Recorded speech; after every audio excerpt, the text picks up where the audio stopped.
Praise the lord. దేవుని నామానికి మహిమ కలుగును గాక. మరలా యొక్క అద్భుతమైన రీతిలో 40 రోజుల ఉపవాస ప్రార్థనలో ఈ యొక్క 11వ రోజులోని కూడా మిమ్మల్ని అందరూ కూడా ప్రేమపూర్వకంగా ఆహ్వానిస్తున్నాను. దేవుడు మిమ్మల్ని మీ కుటుంబాలని యొక్క అంత్య దినాలలో దేవుని యొక్క రాకడకై నిందారహితులుగా సిద్ధపరిచి దీవించి ఆశీర్వదించును గాక. హల్లెలూయా, హల్లెలూయా. చూడండి, ఎంతమంది యొక్క 40 రోజుల ఉపవాస ప్రార్థనలు ఎంతమంది పాల్గొంటున్నారండి. ఎంతమంది దేవుని నామాన్ని ఘనపరుస్తున్నారు. ఎంతమంది ఈ యొక్క ప్రతిరోజు వర్తమానాలు విడుదలవుతున్న వర్తమానాలు ఎంతమందికి ఆశీర్వాదకరంగా ఉన్నాయి, ఎంతమందికి దీవెనకరంగా ఉన్నాయి.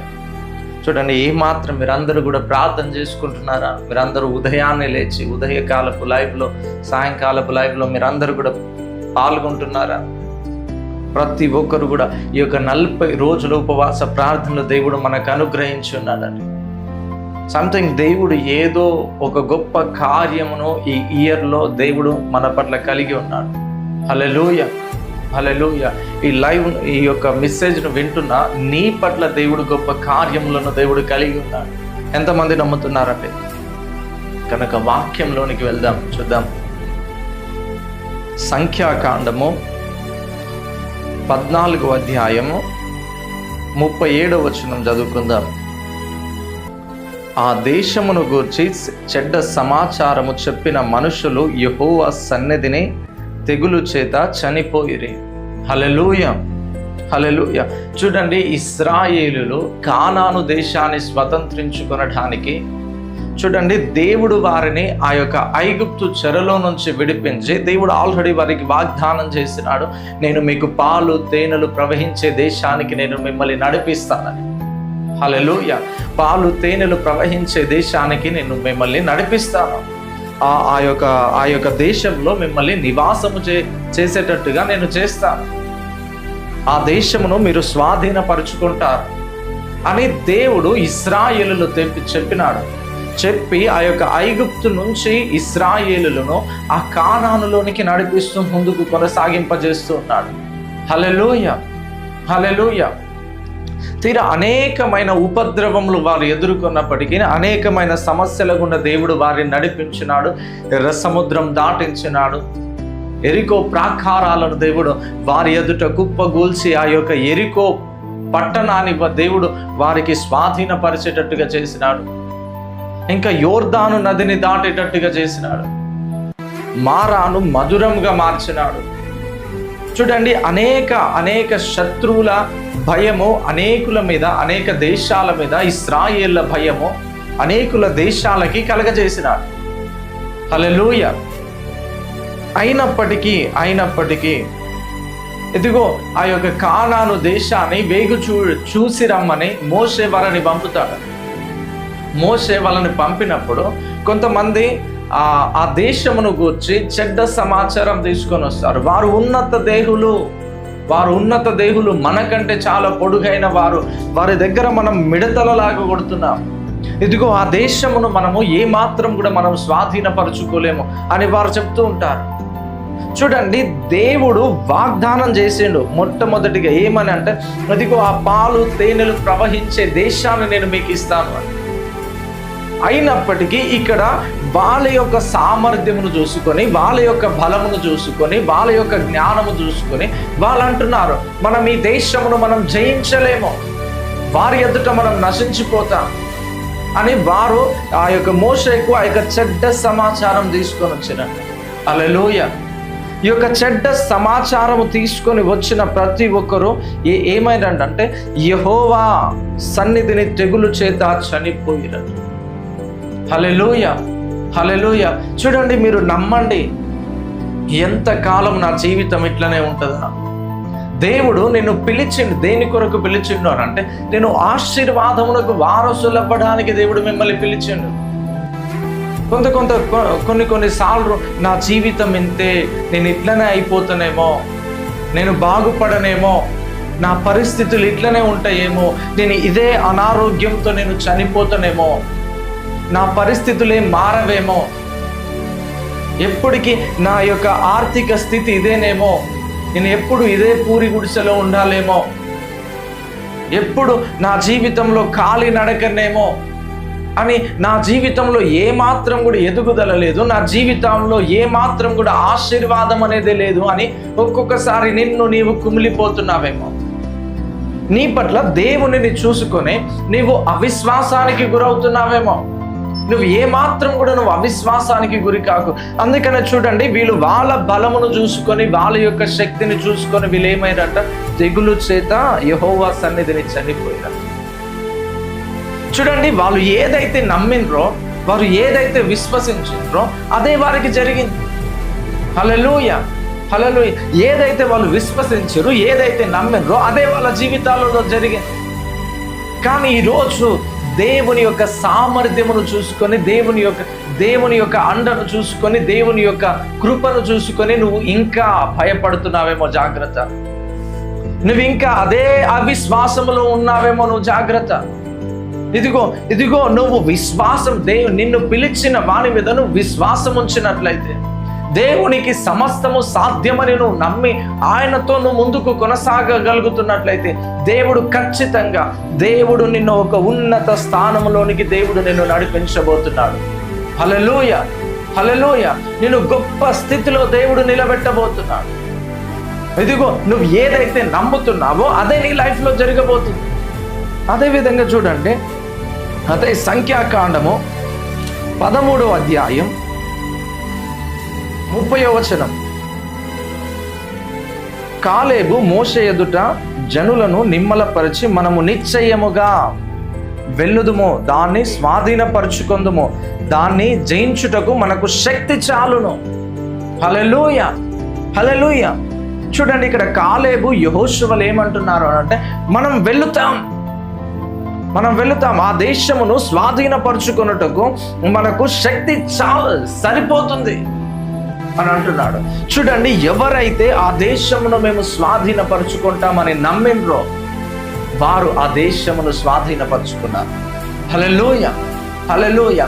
అందుకనే నీ జీవితంలో ఏ అవిశ్వాసానికి గురవుతున్నావు, ఏ బలహీనతకు గురవుతున్నావు, నీ జీవితంలో నీ యొక్క సామర్థ్యము చూసుకొని నువ్వు ఆలోచించకు, నీ యొక్క జ్ఞానమును చూసుకొని నువ్వు ఆలోచించకు. హల్లెలూయా. దేవుని యొక్క సామర్థ్యమును చూసుకొని నువ్వు విశ్వసించు. ఖచ్చితంగా నువ్వు ఏదైతే నమ్ముతున్నావో, ఏదైతే ఉద్దేశిస్తున్నావో అదే నీ లైఫ్లో జరగబోతుంది. హల్లెలూయా, హల్లెలూయా. అందుకని అంటాడు, మోషే నా బాహుబలం ఏం తక్కువ కాలేదు. చూడండి, దేవునికి అసాధ్యమైనది ఏది కూడా లేదు. నువ్వు దేవునితో ఉన్నట్లయితే, దేవునితో నువ్వు అంటు కట్టబడి జీవిస్తున్నట్లయితే, నువ్వు దేవునితో బ్రతుకుతున్నట్లయితే, దేవుడు నీతో కలిసి నడుస్తున్నట్లయితే, నువ్వు దేవునితో కలిసి నడుస్తున్నట్లయితే, దేవుని చూసుకొని నువ్వు ముందుకు కొనసాగుతున్నట్లయితే, ఇదిగో నీవు విశ్వసించిన ప్రకారంగానే నీకు జరగబోతుంది. ఇదిగో నువ్వు చెడ్డగా ఆలోచిస్తే ఆ చెడ్డగానే జరుగుతుంది. హల్లెలూయా. ఇక్కడ వారి జీవితాల్లో చూడండి, మనం ఆ దేశమును మనం జయించలేమని అంటే వారు జయించలేరు, ఆ దేశంలోకి వారు అడుగు పెట్టలేరు, దానిని వారు స్వాధీనపరచుకోలేరు.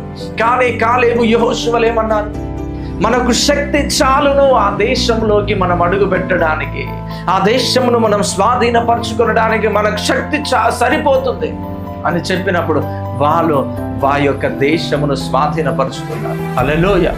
ఆ యొక్క దేశమును స్వాధీనపరుచుకొని వారు స్వతంత్రులుగా ఆ యొక్క కానాదు దేశంలో వారు జీవించినారు. ఆ యొక్క శత్రువులను వాళ్ళు ఓడించగలిగినారు.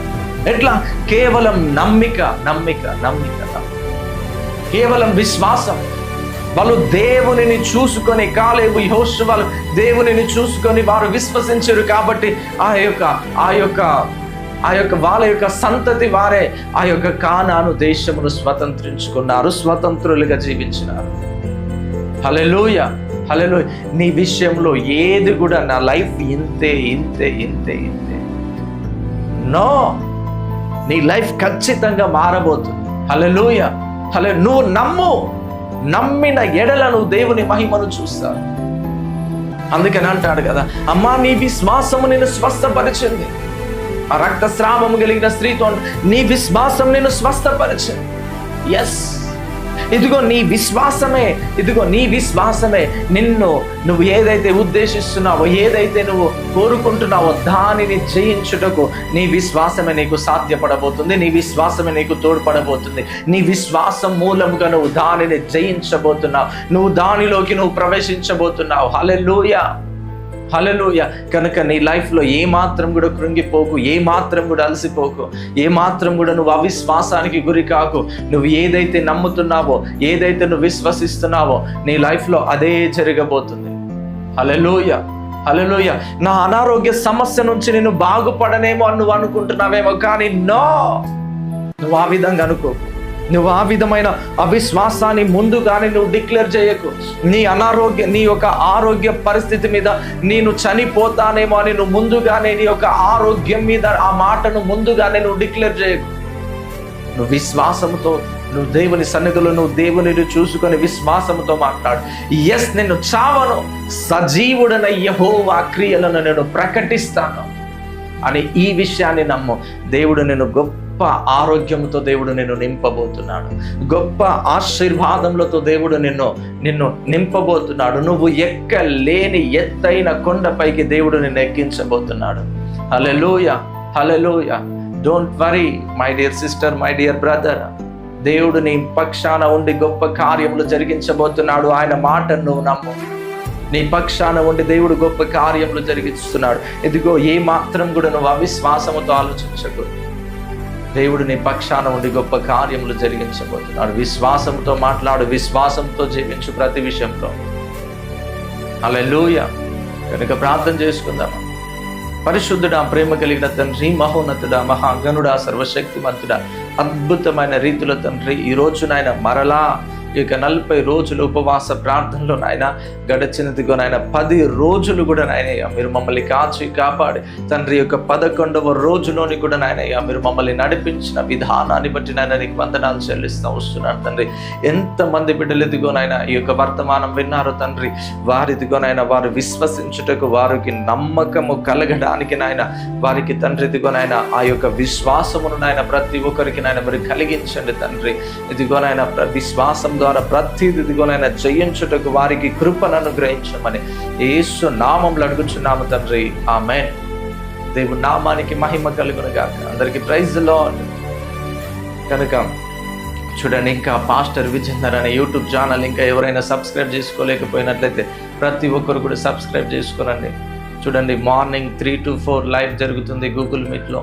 మరలా రాత్రి 8 గంటల నుంచి 10 గంటల వరకు గూగుల్ మీట్ లైవ్ జరుగుతుంది. కనుక ప్రతి ఒక్కరు ఎవ్వరు కూడా మిస్ అవ్వకండి ఆ యొక్క లైవ్లో, ఓకేనా. ఇంకా 40 రోజులు ఉపవాస ప్రార్థనల ముగింపు సభలు ఇంకా మనకు తొందరలోనే ఉన్నాయి. హల్లెలూయా. ఇంకా 29 రోజులే, ఇంకా 28 రోజులే. నెక్స్ట్ మంత్ ఫిబ్రవరి 11, 12 2 రోజులు మనకి సభలు ఉండబోతున్నాయి. కనుక మీరందరూ కూడా సభల కొరకు ప్రార్థించండి. మీరు కూడా సిద్ధపడండి. మీరు మీ కుటుంబ సమేతముగా అనేకులను తీసుకొని రండి. దేవుడు మీ పక్షాన ఉండి గొప్ప కార్యములు జరిగించబోతున్నాడు. మరలా ఈ యొక్క మీటింగ్ కొరకు మీరు ఆర్థికంగా ఏదైనా మీరు బలపరచాలి అని అనుకుంటే కింద కనిపిస్తున్న ఆ నంబర్కి గూగుల్ పే కానీ ఫోన్పే కానీ మీరు వేయచ్చు. మరలా మనమందరం కూడా రేపు కలుసుకుందాం. అంతవరకు సెలవు. Thank you. Praise the Lord. God bless you.